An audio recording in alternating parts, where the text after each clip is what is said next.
इस पूरी दुनिया को बताओ, इस बदअमनी और पूरी दुनिया में जो हंगामा आराई फैली हुई है, उसकी असली वजह यह है कि हमने लोगों को उनकी हयात से, हमने उनकी जिंदगी के असली मकसद से उनको नहीं जोड़ा है। और असली मकसद कुरान बताता है, वमा खलक़तुल जिन्ना वल इंसा इल्ला लियअबुदून।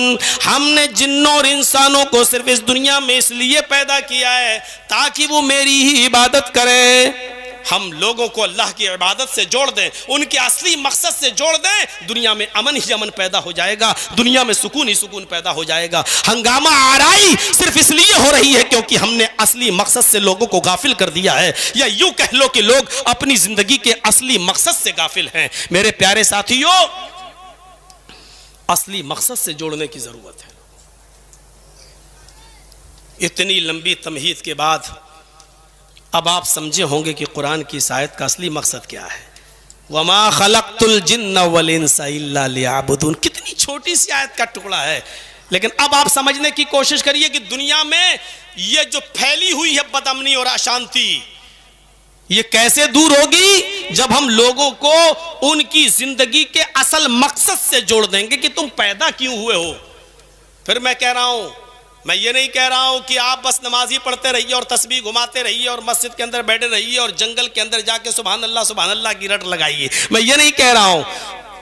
आपको मेहनत भी करना पड़ेगी, बीवी बच्चों के लिए आपको खेत भी जोतना पड़ेगा, रिक्शा भी चलाना पड़ेगा, अपना इलाका छोड़कर दिल्ली के अंदर मजदूरी भी करना पड़ेगी, बॉम्बे भी जाना पड़ेगा, आपको कपड़ा भी सिलना पड़ेगा, आपको अपने बीवी बच्चों का पेट पालने के लिए और अपने बच्चों की आला तालीम के लिए मेहनत भी करना पड़ेगी। लेकिन इस चीज को भी हम इबादत का नाम देते हैं, यह भी इबादत है। अपनी बीवी और बच्चों के लिए मेहनत करना भी इबादत का एक हिस्सा है।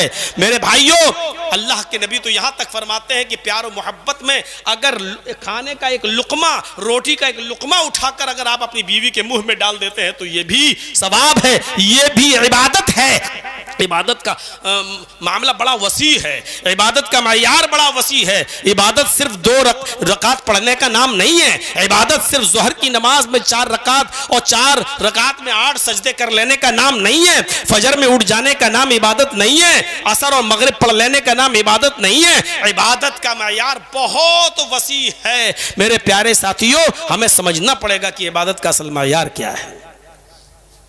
वमा खलक़तुल जिन्ना वल इंसा इल्ला लियअबुदून। मैंने जिन और इंसानों को सिर्फ इसलिए पैदा किया ताकि वो मेरी ही इबादत करें।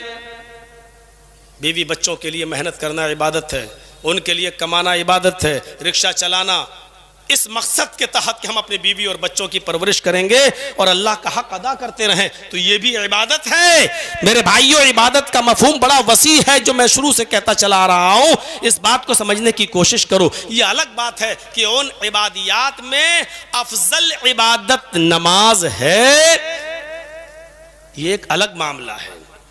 अपने आप को अल्लाह के सामने सरेंडर करना, उसके सामने झुकना, ये अफजल इबादत है, ये अफजल इबादत है और इसको हमें और आपको समझना पड़ेगा। और ये अफजल इबादत जो नमाज है, ये कोई मामूली चीज भी नहीं है। और 5 वक्त की नमाज जमात के साथ पढ़ना, ये कोई मामूली काम भी नहीं है।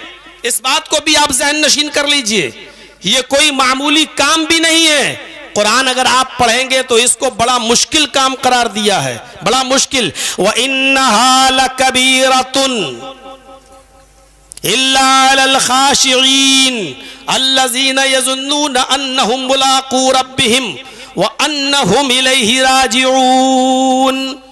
इस कुरान की आयत के पहले लफ्ज पर गौर करें, व इन्नहा लकबीरतुन, बहुत मुश्किल और बहुत बड़ा काम है। 5 वक्त की नमाज पढ़ना बड़ा मुश्किल काम है। किन लोगों के लिए मुश्किल नहीं है वो अल्लाह ने आगे बता दिया है, लेकिन हर इंसान के लिए मुश्किल नहीं, ऐसा नहीं। व इन्नहा लकबीरतुन, बहुत बड़ा काम है 5 वक्त की नमाज पढ़ना, मामूली बात है। आप सोने की दुकान पर बैठे हुए हो, सुनहार हैं आप, और आप जिस शादी का जो सौदा कर रहे हैं, सोना बेचने का, गोल्ड बेचने का, उसमें आपको 1 लाख रुपए की प्रॉफिट होने वाली है और इसी वक्त अजान की आवाज आ रही है, हय्या अलस सलाह। आप 1 लाख रुपए का नुकसान छोड़कर फौरन मस्जिद की तरफ बढ़ जाएं। अपनी दुकान बंद करके फौरन मस्जिद की तरफ चले जाएं। ये हर इंसान के दिल गुर्दे की बात नहीं है, हर इंसान का कलेजा ऐसा करने के लिए तैयार नहीं होगा। अब जमात छोड़ देना वो गवारा कर लेगा, बाद में नमाज पढ़ लेना वो मंजूर कर लेगा, लेकिन अपने कस्टमर से 1 लाख रुपए की उसकी प्रॉफिट होने वाली है, उसको छोड़ना वो गवारा नहीं करेगा। इसलिए अल्लाह रब्बुल आलमीन ने पहला लफ्ज जो इस्तेमाल किया वो ये व इन्नहा लकबीरतुन, ये बहुत मुश्किल काम है, बहुत बड़ा काम है। इल्ला अलल खाशिईन अल्लज़ीना यज़ुन्नून,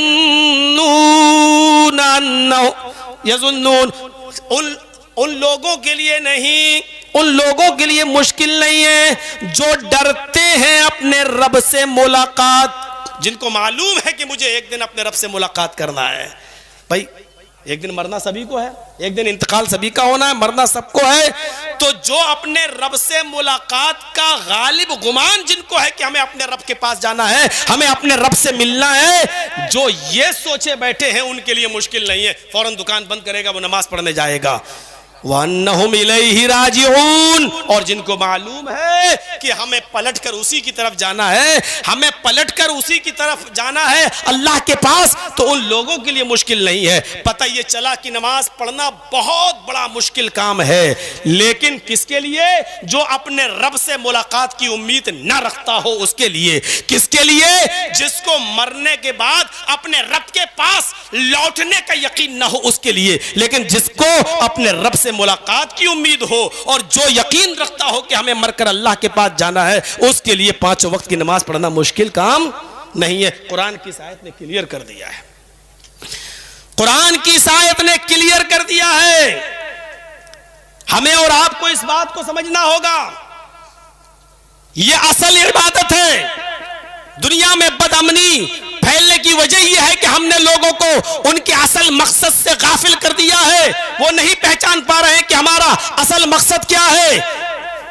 50 तकरीरों में और उलमा से आपने सुना होगा कि कयामत के दिन सबसे पहले हिसाब व किताब इसी नमाज का होगा। हर साल जलसे होते हैं, हर साल प्रोग्राम होते हैं, लेकिन जलसों के बाद आप रिजल्ट देख सकते हैं। अभी ये जलसा खत्म है होगा कि ठाटे मारता हुआ ये लोगों का ये लोगों की भीड़, ये अभी जो यहाँ से जाएगी फजर में, आपकी मस्जिदें आपको बता देंगी कि इस जलसे का कितना असर हुआ है। अव्वलु मा युहासबु बिहिल अब्दु यौमल क़यामह अस्सलाह, सबसे पहले जो कयामत के दिन हिसाब व किताब होगा वो नमाज का होगा। वो कयामत का दिन तसव्वुर करें आप, वो कयामत का दिन सूरज 1 मील के फासले पर होगा। तकूनु शम्सु यौमल क़यामति कमिक़दारि मील, 1 मील के फासले पर पसीने से इंसान शराबोर। और उस दिन सबसे पहला सवाल नमाज का, लोगों की जबानें गूंगी होंगी। बड़े बड़े मुत्तकी और परहेजगार और तकद्दुस का दामन ओढ़े हुए लोग, चादरें ओढ़े हुए लोग कयामत के दिन नंगे होंगे। कयामत के दिन उनकी कलई खुल गई होगी कि वो किस दिल से नमाज पढ़ते थे, उनके दिलों में कितना रिया और कितनी नमूद थी उनके दिलों में, वो कितना दिखावे की इबादतें करते थे। बड़े बड़े इंसाफ करने वाले वो लोग जो इंसाफ की कुर्सियों पर बैठकर लोगों की किस्मतों के फैसले करते थे, कीड़े और मकोड़ों की तरह उनकी हैसियत होगी, कीड़े और मकोड़ों की तरह उनकी हैसियत होगी। बड़े बड़े चर्ब जबान लोग जो अपनी चर्ब जबानी से, अपनी जबान के ज्यादा बोलने और लफाजी से जो गलत को सच और सच को गलत साबित कर देते थे, ऐसी ऐसी दलीलें देते थे कि झूठ को सच और सच